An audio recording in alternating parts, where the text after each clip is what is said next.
بسم اللہ الرحمن الرحیم۔ آج الحمدللہ ہمارا درس نمبر 29 ہے مشکات شریف سے درس حدیث۔ اس کا دوسرا باب شروع ہو گیا۔ مشکات شریف کا پہلا باب ایمان تھا جس کے 28 درس ہوئے تھے۔ اب یہ دوسرا باب ہے کتاب الکبائر، باب الکبائر، کبیرہ گناہوں کا بیان۔ اس باب میں وہ احادیث مبارکہ ذکر ہوں گی جن میں کبیرہ گناہوں کا ذکر ہے۔ گناہ اللہ اور اس کے رسول کی نافرمانی کو گناہ کہتے ہیں۔ بزرگان دین نے اور بھی بہت سی تعریفیں ذکر کی ہیں۔ خلاصہ یہ کہ اللہ اور اس کے رسول کی نافرمانی کو گناہ کہتے ہیں۔ پھر گناہ دو طرح کے ہوتے ہیں، ایک گناہ صغیرہ ہوتا ہے، ایک کبیرہ ہوتا ہے۔ گناہ کبیرہ کیا ہوتا ہے اس کے متعلق ان احادیث مبارکہ میں گناہ کبیرہ کون کون سے ہیں وہ بیان فرمائیں گے۔ تو گناہ کبیرہ ہوتا کیا ہے؟ بزرگان دین نے فرمایا گناہ کبیرہ وہ گناہ ہے جس کا عذاب بہت سخت ہو، یعنی قرآن و حدیث میں اس کا عذاب بیان ہوا ہو یا اس کی سزا بیان ہوئی ہو۔ بعض نے فرمایا گناہ صغیرہ وہ ہے جس پر وعید نہ ہو، اور گناہ کبیرہ وہ ہے جس پر وعید ہو، یعنی اللہ اور اس کے رسول کی طرف سے سزا کا حکم ہو۔ بعض نے فرمایا کہ گناہ کبیرہ وہ ہوتا ہے جس میں شریعت کی طرف سے کوئی سزا مقرر ہو، اور بعض نے فرمایا کہ گناہ کبیرہ وہ ہوتا ہے جس میں دین کی توہین ہو، دین کی توہین۔ یاد رکھیے عام مسلمان کی توہین ہو تو یہ گناہ صغیرہ ہے، لیکن مشائخ، علماء اور بزرگان دین کی توہین ہو تو یہ گناہ کبیرہ ہے۔ اور اگر شاعر اسلام کی توہین ہو، اللہ کے نبی کی توہین ہو، قرآن کی توہین ہو، اس طرح جو شاعر اسلام ہیں ان کی توہین ہو تو یہ کفر ہے۔ یہ صرف گناہ کبیرہ نہیں بلکہ کفر بھی ہے، گناہ کبیرہ بھی ہے، کفر بھی ہے۔ تو گناہ کبیرہ کی تعداد کتنی ہے، یہ ہیں کتنے، اس کے متعلق علماء کرام کے مختلف اقوال ہیں۔ حضرت عبداللہ بن عباس رضی اللہ تعالیٰ نے فرمایا کبیرہ گناہ 70 ہیں۔ ہم میں سے کون ہے جو 70 کی تعداد جانتا ہوگا؟ گنوں تو خود مجھے بھی یاد نہیں ہوں گے کہ 70 ہیں گناہ۔ اور حضرت سعید بن جبیر رضی اللہ تعالیٰ نے فرمایا کبیرہ گناہ 700 ہیں، کبیرہ گناہ 700 ہیں۔ اور حضرت امام احمد بن حجر مکی رحمۃ اللہ علیہ نے ایک کتاب لکھی الزواجر، انہوں نے 467 کبیرہ گناہ احادیث کے ساتھ ذکر فرمائے، 467 467 کبیرہ گناہ۔ اور حضرت امام ذہبی رضی اللہ تعالیٰ عنہ نے کتاب ذکر لکھی ہے الکبائر، کبیرہ گناہوں کے نام سے الکبائر، انہوں نے 76 گناہ ذکر فرمائے۔ الزواجر میں 467 گناہ ذکر ہوئے ہیں۔ تو اس چیپٹر میں کبیرہ گناہوں کا ذکر ہوگا۔ اب کبیرہ گناہوں کے متعلق رب کا بھی حکم سنیں اور پھر احادیث پڑھیں۔ رب کیا فرماتا ہے؟ رب فرماتا ہے سورہ نساء ہے آیت نمبر 31، رب فرماتا ہے ان تجتنبوا کبائر، اگر تم کبیرہ گناہوں سے بچو گے، ما تنہون عنہ، جن سے تمہیں روکا گیا ہے، جن کبیرہ گناہوں سے تمہیں روکا گیا ہے مسلمانوں، اگر تم ان سے رکو گے، نکفر عنکم سیئاتکم، ہم تمہاری ساری خطائیں مٹا دیں گے۔ سبحان اللہ، سبحان اللہ، یہ تو رب کا فیصلہ ہے۔ تم کبیرہ سے بچو، صغیرہ ہم سب مٹا کے دھو کے رکھ دیں گے۔ سبحان اللہ۔ تو یہ بچنا تو اسی وقت ہوگا جب پتہ ہو کہ یہ کبیرہ گناہ ہے، یہ کبیرہ گناہ ہے۔ کبیرہ گناہ کا پتہ ہی نہ ہو تو بچیں گے کیسے؟ رب نے فرمایا تم کبیرہ سے بچو، نکفر عنکم سیئاتکم، ہم تمہاری خطائیں مٹا بھی دیں گے، ایک کام اور بھی کریں گے، وندخلکم مدخلا کریما، اور تمہیں معزز مقام میں داخل بھی کریں گے۔ سبحان اللہ، یعنی گناہ بھی مٹا دیں گے، خطائیں معاف کر دیں گے، جنت میں بھی داخل کر دیں گے۔ شرط کیا لگائی اللہ نے؟ کبیرہ سے بچو۔ رب بھی جانتا ہے بندے ہیں، انسان ہیں، چھوٹی موٹی ان سے غلطیاں ہوں گی، زیادہ ان پر بوجھ نہیں ڈالتے، چلو اتنا کہتے ہیں تم کبیرہ سے بچو، صغیرہ ہم خود معاف کر دیں گے۔ امام بصیری رحمت اللہ علیہ فرماتے ہیں یا نفس لا تقنطی من ذلت عظمت ان الکبائر فی الغفران کاللمم، اے نفس، اے جان، اے انسان، کبیرہ گناہوں سے ڈر نہیں کہ تو نے بہت سارے گناہ کما لیے ہیں، بلکہ رب کی رحمت کی طرف دیکھ کہ وہ رب کریم جب بخشنے پہ آتا ہے نا تو بڑے بڑے پہاڑوں جیسے گناہ اس کی بخشش کے سامنے رائی کے دانے کے برابر بھی نہیں ہوتے۔ سبحان اللہ، وہ بخشنے پہ آئے تو سب کچھ بخش دے۔ یعنی اللہ کی رحمت سے اتنی زیادہ امید رکھو کہ پلے کوئی ایک نیکی بھی نہ ہو سوائے ایمان کے، لیکن پھر بھی رب سے امید ہو کہ میرا رب اپنے فضل سے بخشے گا۔ سبحان اللہ، نا امید نہیں ہونا، امید رب سے ضرور رکھنی. اس کا یہ مطلب نہیں کہ بندہ ساری زندگی گناہی کرتا رہے اور رب سے امید رکھے بخشش، یہ مطلب نہیں ہے. انہوں نے صرف رب کی رحمت کی وسعت بیان فرمائی ہے، اس کی مغفرت کی وسعت بیان فرمائی ہے، بندہ مومن کو اللہ سے امید دلائی ہے. سبحان. تو اس باب کی جو پہلے حدیث ہے وہ حضرت عبداللہ بن مسعود رضی اللہ تعالیٰ سے مروی ہے. آپ کے اسلام لانے کا واقعہ کچھ یوں ہے. عرب کی عادت تھی کہ بڑے بڑے عمراء شرفاء بھی جو ہوتے تھے اپنے بچوں سے بکریاں وغیرہ چرایا کرتے تھے. یہ ان کے ہاں کوئی معیوب کام نہیں تھا، معزز اور محترم کام تھا. تو حضرت عبداللہ بن مسعود رضی اللہ تعالیٰ بھی بکریاں چرایا کرتے تھے. سبحان اللہ. عقبہ بن ابی معیط کی بکریاں چرایا کرتے تھے. ایک مرتبہ حضور علیہ السلام حضرت صدیق اکبر رضی اللہ تعالیٰ عنہ کے ساتھ اس طرف سے گزرے جہاں حضرت عبداللہ بن مسعود رضی اللہ تعالیٰ عنہ بکریاں چرا رہے تھے. وہاں ٹھہرے. صدیق اکبر رضی اللہ تعالیٰ نے حضرت عبداللہ بن مسعود رضی اللہ تعالیٰ سے فرمایا کہ وہ لڑکے کوئی بکری کا ہمیں دودھ دو، پیاس لگی ہوئی ہے. تو انہوں نے فرمایا یہ بکریوں کا دودھ میں نہیں دے سکتا، یہ میرے پاس امانت ہے. سبحان اللہ. ابھی اسلام قبول نہیں کیا لیکن دیانت داری دیکھیے. ورنہ کر سکتے تھے نا، دودھ دوں چند پیسے بٹور لوں، لیکن نہیں. اور ابھی بچے تھے، اتنی عمر بھی نہیں تھی. فرمایا نہیں، یہ میرے پاس امانت ہے، میں دودھ نہیں دے سکتا. حضور علیہ السلام نے فرمایا کیا تمہارے پاس کوئی ایسی بکری ہے جس نے بچے نہ دیے ہو اور وہ دودھ نہ دیتی ہو؟ انہوں نے کہا ہاں ہے. حضور علیہ السلام نے فرمایا دکھاؤ. انہوں نے ایک بکری دکھائی. آقا علیہ السلام نے بکری کے تھنوں پر ہاتھ پھیرا، رب کی بارگاہ میں دعا فرمائی، بکری کے تھن دودھ سے بھر گئے. سبحان اللہ.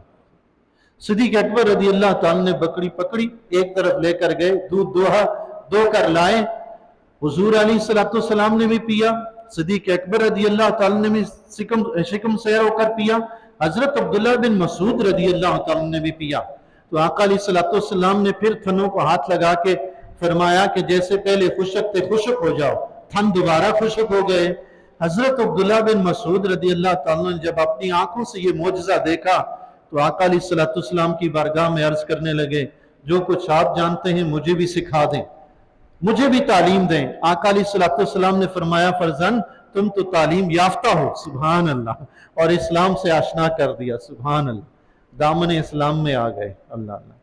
مفسر قرآن جلیل القدر صحابی خلفائے راشدین رضی اللہ تعالیٰ عنہ کے بعد سب سے زیادہ فقیہ صحابی ہیں، بہت بڑے فقیہ. سبحان اللہ. حضرت امام ابو حنیفہ رضی اللہ تعالیٰ عنہ اکثر و بیشتر مسائل میں حضرت عبداللہ بن مسعود رضی اللہ تعالیٰ عنہ کی ہی پیروی کرتے ہیں. حضرت امام ابو حنیفہ رفع الیدین نہیں کرتے تو عبداللہ بن مسعود رضی اللہ تعالیٰ عنہ کی پیروی کرتے ہو. آپ بھی نہیں کرتے تھے. اتنے جلیل القدر صحابی اگر رفع الیدین نہیں کرتے نماز میں تو امام ابو حنیفہ کیسے کریں؟ اسلام لانے کے بعد حضور علیہ السلام کی خدمت میں رہے، تمام غزوات میں آپ نے شرکت فرمائی اور آپ کی خصوصی ڈیوٹی یہ تھی حضور علیہ السلام کی خدمت کرتے. سفر میں حضور علیہ السلام کے ساتھ ہوتے، آقا علیہ السلام کے نالین اٹھاتے، آقا علیہ السلام کے لیے پانی اٹھاتے، لوٹا اٹھاتے، مسواک اٹھاتے. آقا علیہ السلام کی ساری زندگی یوں ہی خدمت کرتے رہے. سبحان اللہ. کتنے خوش نصیب ہیں عبداللہ بن مسعود رضی اللہ تعالیٰ. سر پہ رکھنے کو جو مل جائے نال پاک حضور تو پھر کہیں گے کہ ہاں تاجدار ہم بھی ہیں. سبحان اللہ. حضرت عمر فاروق رضی اللہ تعالیٰ کے زمانہ اقدس میں آپ کوفہ کے قاضی رہے اور حضرت عثمان غنی رضی اللہ تعالیٰ کے زمانہ اقدس میں واپس مدینہ تشریف لے آئے اور مدینہ میں ہی 32 ہجری میں 60 سال کی عمر میں آپ نے وصال فرمایا، جنت البقیع میں آپ مدفون کیے گئے. آپ حدیث نقل فرماتے ہیں عن عبداللہ ابن مسعود قال، عبداللہ بن مسعود رضی اللہ تعالیٰ فرماتے ہیں قال رجل، ایک شخص نے عرض کی یا رسول اللہ ای الذنب اکبر عند اللہ، یا رسول اللہ اللہ کے نزدیک سب سے بڑا گناہ کون سا ہے؟ قال، حضور علیہ السلام نے فرمایا ان تدعو للہ ندا وہو خلقک، تو اللہ کے برابر کسی کو ٹھہرائے، اللہ کا شریک کسی کو بنا لے، حالانکہ تجھے پیدا تو اللہ نے کیا ہے. اللہ نے تجھے پیدا کیا ہے انسان، اور تو یہ احسان فراموشی کرے. پیدا اس نے کیا، پالا پوسا اس نے، جوان اس نے کیا، زندگی اس نے دی، لیکن جب عبادت کی باری آئی تو نے کسی اور کی شروع کر دی. فرمایا یہ سب سے بڑا گناہ ہے، شرک. شرک سب سے بڑا گناہ ہے. शिर्क का मतलब अल्लाह के बराबर किसी को ठहराना। थोड़ी सी मजीद इसकी वजाहत ये कि या तो अल्लाह की ज़ात में किसी को अल्लाह के बराबर ठहराना, या अल्लाह की सिफात में किसी को अल्लाह के बराबर ठहराना, या इबादत में किसी को अल्लाह के बराबर ठहराना। ये तीन किस्में होगी शिर्क की। अल्लाह की ज़ात में किसी को अल्लाह के बराबर ठहराने का मतलब ये है, मुझे आप ये बताएं, मैं आपसे चंद बातें पूछूंगा, आप जवाब देंगे तो शिर्क की वजाहत हो जाएगी, शिर्क फिल ज़ात की। क्या अल्लाह को किसी ने पैदा किया है? नहीं। अब अगर कोई शख्स किसी के बारे में ये अकीदा रखता है कि ये ऐसी हस्ती है जिसे अल्लाह ने पैदा नहीं किया खुद से, ये शिर्क फिल ज़ात हो जाएगा। ऐसी हस्ती तो सिर्फ अल्लाह की है, किसी और की हो ही नहीं सकती।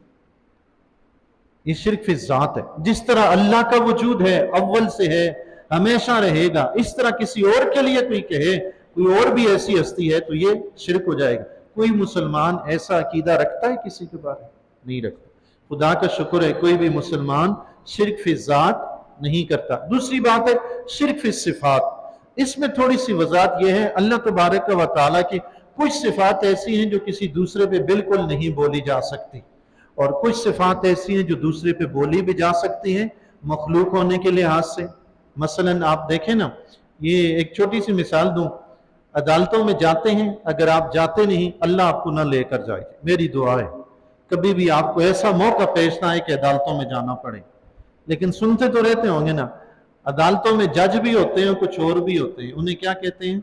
जो हमारा मुकदमा लड़ते हैं, क्या कहते हैं? वकील। वकील कहते हैं ना जी। अल वकील अल्लाह की सिफत है। अल्लाह भी वकील तो बंदा भी वकील, ये क्या हुआ? शिर्क हो गया क्या? अल्लाह भी वकील है, बंदा भी वकील। वकील अल्लाह की सिफत है तो बंदा कैसे वकील हो सकता है? हालांकि सारे वकील को वकील ही कहते हैं। और बंदा ऐसे वकील हो सकता है कि उसको अल्लाह ने बंदा बनाया है, पैदा किया है, वकील है, वो खुद से वकील नहीं है, अल्लाह खुद से वकील है। ये फर्क है। अल्लाह की जो सिफात मखलूक में इस्तेमाल होती हैं वो इस नजरिए से होती हैं कि उन्हें अल्लाह ने ऐसा बनाया है, लेकिन अल्लाह के लिए इस्तेमाल होती है तो इस नजरिए से कि अल्लाह ने खुद से ऐसा है, अल्लाह को किसी ने ऐसा बनाया नहीं। हुजूर अलैहिस्सलाम रऊफ भी हैं, रहीम भी हैं, करीम भी हैं। अल्लाह रऊफ भी है, रहीम भी है, करीम भी है। अल्लाह खुद से रऊफ रहीम करीम है, मगर हुजूर अलैहिस्सलाम को अल्लाह ने रऊफ रहीम करीम बनाया है। ये फर्क है जी, ये सिफात में फर्क हो गया। लेकिन अगर कोई शख्स, और हुजूर अलैहिस्सलाम हमें देते हैं, हमारा कामिल अकीदा है, ईमान है, यकीन है, आज भी हम आका अलैहिस्सलाम से मांगे तो आका देते हैं, खाली हाथ नहीं लुटाते, तो देना अल्लाह की सिफत है। तो क्या ये शिर्क हो जाएगा? अगर कोई बंदा ये नजरिया, ये अकीदा रखे कि हुजूर अलैहिस्सलाम अल्लाह की ताकत के बगैर खुद भी दे सकते हैं, तो ये वाकई शिर्क होगा। लेकिन अगर किसी का अकीदा ये है कि अल्लाह ताला ने हमारे नबी को इतनी ताकत दी है कि हमारे नबी जो चाहे दे सकते हैं, तो ये शिर्क नहीं है। ठीक, फर्क हो गया ना, जाहिर है। अल्लाह ने ऐसा बनाया है तो शिर्क कहाँ रहा? शिर्क का तो मतलब है अल्लाह के बराबर ठहराना। जब बंदे का नजरिया यह है कि इनको अल्लाह ने ऐसा बनाया है, तो फिर बराबर तो ना हुए ना अल्लाह के, जब बनाया अल्लाह ने। तो सिफात में ये फर्क रखिए। अल्लाह की सिफात में अगर कोई ये अकीदा रखे कि जैसी अल्लाह की सिर्फ वैसी दूसरे की, कि अल्लाह भी खुद से ऐसा है, वो बंदा भी खुद से ऐसा है, तो ये शिर्क हो जाएगा। लेकिन उसका अकीदा यह है कि अल्लाह खुद से ऐसा है और उसका बंदा अल्लाह के बनाने से ऐसा है, अल्लाह की ताकत देने से ऐसा है, तो ये शिर्क होगा ही नहीं, क्योंकि बराबर ही नहीं है। फर्क समझ आ गया जी। तीसरी चीज, शिर्क फिल इबादत। अल्लाह के सिवा किसी की भी इबादत करना शिर्क है। अल्लाह के सिवा किसी को अपना माबूद समझना और फिर उसकी इबादत करना शिर्क है। माबूद समझना भी शिर्क है कि अल्लाह के सिवा कोई माबूद है ही नहीं। माबूद यानी इबादत के लायक। बसाकात ये होता है कि हम ताजीम करते हैं दूसरों की। आप देखेंगे ना कि अपने बराबर का दोस्त यार आता है तो सीधे सीधे खड़े खड़े हाथ मिला देते हैं, ऐसा ही होता है। वालिद साहब आए तो थोड़ा सा झुक कर सलाम करते हैं, दोस्त से ज्यादा वालिद साहब की ताजीम हो रही है। और कोई पीर साहब तशरीफ ले आए, मुर्शिद तशरीफ ले आए तो और ज्यादा झुक कर सलाम करते हैं कि नहीं? ये और ज्यादा झुक कर ताजीम होगी। बसाकात ऐसा भी होता है कि बंदा कदमों में गिर कर कदम पे बोसे भी ले लेता है, ये और ज्यादा ताजीम होगी। याद रखिए, किसी को बड़ा समझना, मुअज़्ज़ज़ और मोहतरम समझकर उसका ये अदब व एहतराम करना, ये ताजीम कहलाता है। लेकिन किसी को इबादत के लायक समझना कि ये इतना अजीम है कि ये माबूद है, इबादत के लायक है, इसकी इबादत करनी चाहिए, तो इबादत की नीयत से अगर किसी के सामने कोई इस तरह झुकेगा, सजदा करेगा इबादत की नीयत से, तो ये शिरक हो जाएगा। लेकिन अगर ताजीम की नीयत से कोई झुकता है, रुकू की हद तक झुकना मकरूह तहरीमी है, बुजुर्गान दीन ने मना फरमाए, इल्ला ये कि मशाइख किराम हो, मुर्शिद हो, कोई बहुत बड़े अवलिया हो, अल्लाह के वली हो, उनके सामने झुकने की इजाजत है, उसके अलावा झुकने की इजाजत नहीं है, मना है। लेकिन अगर कोई सजदे की हद तक जाता है, किसी को सजदा कर देता है ये समझ के कि ये बहुत मुअज़्ज़ज़ मोहतरम है, तो ये हराम है, ये काम हराम है, लेकिन शिरक नहीं है। लेकिन चूंकि उसने इसको मुअज़्ज़ज़ मोहतरम तो समझा है मगर अल्लाह की तरह माबूद नहीं समझा, इसलिए शिरक नहीं हुआ। लेकिन अगर किसी को माबूद समझकर सजदा किया तो माबूद तो सिर्फ अल्लाह की जात है, अब इसने इस बंदे को अल्लाह के बराबर ठहरा लिया, तो ये सजदा अब जो किया ये शिरक हो जाएगा। जब तक अल्लाह की बराबरी का कोई माना ना पाया जाए तब तक शिरक नहीं होता, जब तक फर्क मलहूज है शिरक नहीं होगा। लेकिन सजदा हर हाल में इस्लाम में किसी को भी सजदा करना मना है, शिरक उसी सूरत में होगा जब इबादत की नीयत से किया जाए। ये मुख्तसर सी शिरक की वजाहत थी। दूसरी चीज, काला, उस शख्स ने फिर अर्ज की, सुम्मा अय्यो, ये शिरक के बाद कौन सा गुनाह बड़ा है, उसके बाद कौन सा बड़ा है? काला, हुजूर अलैहिस्सलाम ने फरमाया, सुम्मा अन तक़्तुला वलदका खश्यत अन यतअमा माका।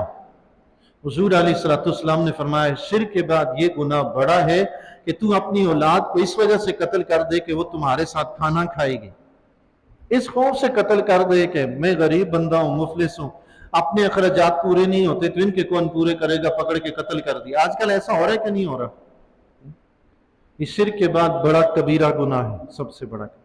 आर्य अरब बच्चियों को भी कत्ल करते थे, बच्चों को भी कत्ल करते थे, किस वजह से?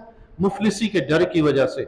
और दूसरी वजह कत्ल की, बच्चियों के कत्ल की यह भी थी कि वो समझते थे कि हमारी गैरत का मसला है, ये बच्ची किसी के निकाह में जाएगी तो हमारे लिए बाइस शर्म व आर है, वो इस वजह से भी बच्चियों को कत्ल कर देते थे, बच्चों को भी कत्ल कर देते थे इस वजह से कि गरीब है, मुफलिसी है।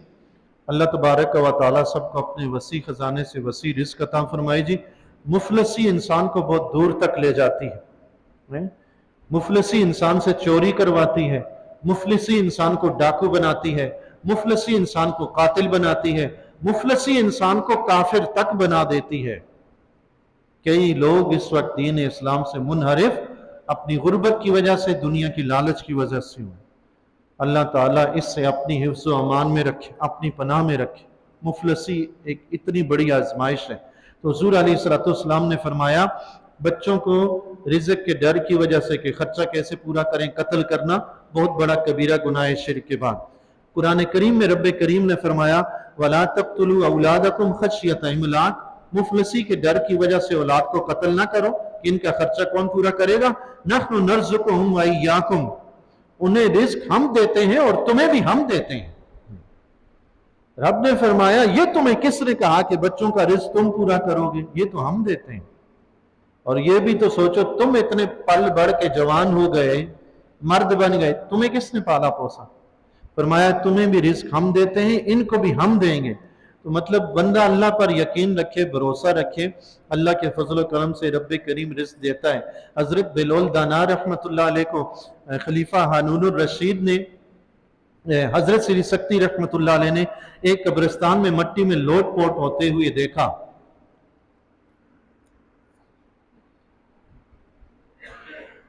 फरमाया यहां क्या कर रहे हैं? अल्लाह के खौफ में मुब्तला थे, यहां क्या कर रहे हैं? तो खाने पीने का एहतमाम क्या है? तो उन्होंने फरमाया कि मुझे अल्लाह की कसम है, मेरे रब ने मुझे इबादत का तो हुक्म दिया है, लेकिन रिज़्क़ का जिम्मा उसने खुद लिया है। मुझे रिज़्क़ की परवाह नहीं, इबादत की फिक्र है। उसने इबादत का हुक्म दिया लेकिन रिज़्क़ का जिम्मा उसने खुद लिया है। एक दफ़ा खलीफा हारूनुर रशीद ने हज़रत बिलाल दाना रहमतुल्लाह अलैह से कहा कि आपकी जो ज़रूरियात हैं, तो अगर आप इजाज़त दें तो आपके लिए कुछ वजीफ़ा मुकर्रर कर दें ताकि आप अपनी ज़रूरियात पूरी करते रहें। तो फरमाया मुझे उस करीम से हया आती है कि वो तुम्हें तो रिज़्क़ देगा, लेकिन जब मेरी बारी आए तो मुझे रिज़्क़ देना भूल जाए, ऐसा हो नहीं सकता, जाओ तुम अपना काम करो। सुभान अल्लाह। तुम्हें रिस्क दे रहा है तो मुझे नहीं देगा क्या? खलीफा हारून रशीद को किसने दिया? अल्लाह ने ही दिया था। फरमाया जब तुम्हें दे रहा है तो मुझे भी नहीं भूलेगा, जाओ अपना काम करो। अल्लाह अल्लाह। आका अलैहिस्सलाम ने उस जमाने में फरमाया था, फरमाया जो शख्स जिसकी 3 बेटियां हों और मुफलसी और बदहाली में वो हिम्मत ना हारे, फरमाया उन पर रहम करे तो अल्लाह तबारक व तआला इस सबब उसे जन्नत में दाखिल फरमाएगा। सुभान अल्लाह। किसी ने अर्ज की या रसूलल्लाह जिसकी 2 बेटियां हों, हुजूर अलैहिस्सलाम ने फरमाया चाहे 2 ही बेटियां हों। सुभान अल्लाह। अर्ज की या रसूलल्लाह अगर किसी की 1 बेटी हो, हुजूर अलैहिस्सलाम ने फरमाया चाहे 1 ही बेटी हो। सुभान अल्लाह। वो घबराए नहीं बल्कि उसके साथ हुस्न सलूक करे, रहम करे। बेटी पर रहम की वजह से अल्लाह ताला उसे जन्नत में दाखिल कर देगा। सुभान अल्लाह। बच्चों पर शफकत, सिला रहमी, एक तो ये इतना कबीरा गुनाह है। एक तो सिला रहमी का हुक्म है, अपनी औलाद हो उसको कत्ल करना सिला रहमी, कता रहमी है। फिर कत्ल करना वैसे भी गुनाह है। फिर दूसरा रिज्क का डर, हालांकि रिज्क अल्लाह देता है, ये भी अल्लाह से बेयकीनी है, ये बहुत ही कबीरा गुनाह है। काला सुम्मा, उन्होंने फिर अर्ज की अय्यो या रसूलल्लाह इसके बाद कबीरा गुनाह कौन सा है? काला, हुजूर अलैहिस्सलाम ने फरमाया सुम्मा अन तुज़ानी बिखलीलत जारिका, हुजूर अलैहिस्सलाम ने फरमाया इसके बाद कबीरा गुनाह ये है कि तू अपने पड़ोसी की बीवी के साथ बदकारी करे। ये कबीरा गुनाह। अल्लाह अल्लाह। याद रखिए बदकारी वैसे भी कबीरा गुनाह है, लेकिन पड़ोसी की बीवी के साथ बदकारी ये उससे कई गुना ज्यादा कबीरा गुनाह है। हत्ता कि हुजूर अलैहिस्सलाम ने एक हदीस मुबारका में फरमाया कि पड़ोसी की औरत के साथ बदकारी करना आम औरतों के साथ 10 औरतों के साथ बदकारी करने से ज्यादा सख्त है। अल्लाह। और फिर फरमाया पड़ोसी के घर में चोरी करना आम चोरी करने से 10 गुना ज्यादा सख्त है। अल्लाह अल्लाह। इस्लाम तो कहता है कि पड़ोसी आपस में भाई भाई बन के रहें, एक दूसरे के हमदर्द बन के रहें। पड़ोसी जाए तो घर का दरवाजा खुला छोड़ के जाए, उसे फिक्र ना हो कि मेरे घर में कोई मसला होगा। लेकिन यहाँ तो सूरत हाल ही मुख्तलिफ है। सोचने की बात है, क्या हम मुसलमान हैं? अल्लाह तबारक व तआला हमारे हाल पे रहम फरमाए। आका अलैहिस्सलाम ने जब ये गुनाह बयान फरमाए, उस वक्त अल्लाह तबारक व तआला ने हुजूर अलैहिस्सलाम की तस्दीक फरमाते हुए ये आया मुबारका नाज़िल फरमाई।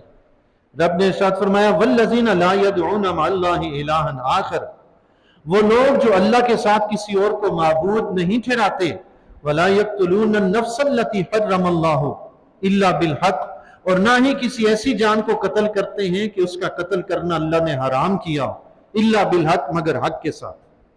हक के साथ यानी इस्लाम ने कहा हो कि इस शख्स की सजा कत्ल है, तब कत्ल करते हैं, वरना कत्ल नहीं करते। वला यज़नून, और जिना नहीं करते, बदकारी नहीं करते। व मन यफ़अल ज़ालिका यल्क़ा असामा, और जो शख्स ऐसा करेगा इन तीनों गुनाहों, जो शख्स ऐसा करेगा फरमाया सख्त किस्म के अजाब में पड़ेगा। अस्तग़फिरुल्लाह।